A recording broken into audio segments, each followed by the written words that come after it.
going to talk now about thermal status and decompression stress.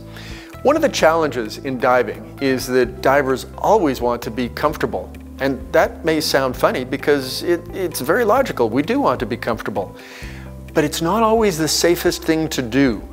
If we prioritize comfort, we can sometimes get ourselves into trouble. There was a very nice study done by the US Navy where they manipulated water temperature during a simulated dive into two phases. They separated the dive into the descent and bottom phase and then the ascent and stop phase. And they made the water either warm or cool during descent and warm or cool during ascent. What they found is that if divers went down warm and came up cool, they had the highest risk of decompression sickness. And this should make sense. If you are warm when you go down, you have more blood flow to the periphery, you have more inert gas uptake. We don't really want that. Conversely, if you're cold on the way up, you're vasoconstricted and you're not picking up the inert gas from those peripheral tissues, and that can increase your risk. So the worst case state was to be warm on the way down and cool on the way up. What divers would like, of course, is to be warm throughout. But the problem with warm throughout is you're still encouraging that inert gas uptake. And while being warm at the end can help you eliminate gas, things can go wrong. For example, if you're using an active heating garment, if you're using active heating and you warm yourself during the descent, you have taken on a lot more inert gas. If the battery fails on that device or it fails for any reason on the way up, you're not eliminating gas properly and you're in that worst case scenario of warm down, cold up. That would be a problem. Now some people say, comfort is so important to me, how much can that matter?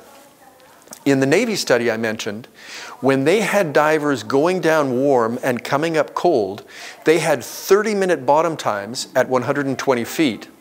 And when they came up, 22% of the subjects developed decompression sickness. That's a lot. If, on the other hand, those divers were maintained in a cool state on the way down and then warm on the way up, they were able to increase the bottom time to 70 minutes. They more than doubled the bottom time, and the rate of decompression sickness was just 1.3%. Those numbers should make you realize that thermal status is important.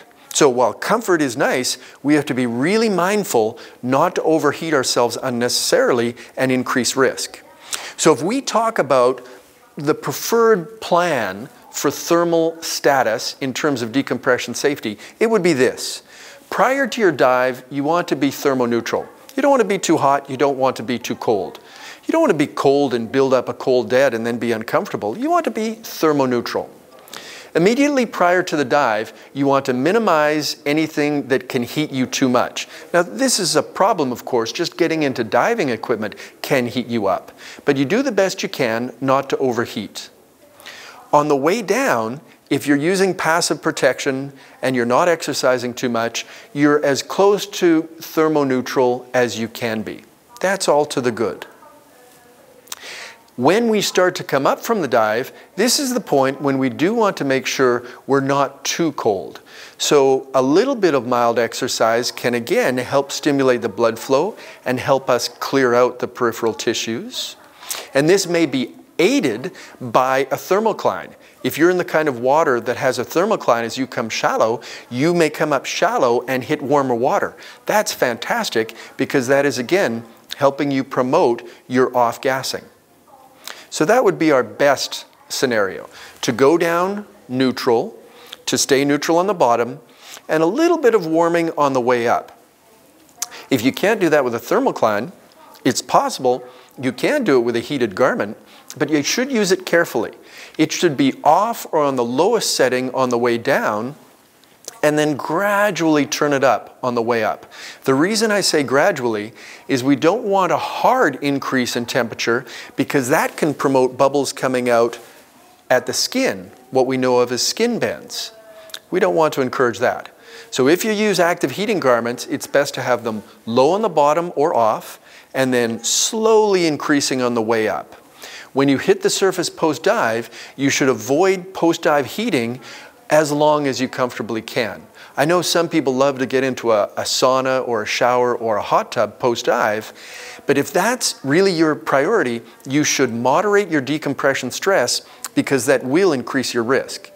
Instead, what I encourage is delayed gratification. Think about the shower, think about the hot tub.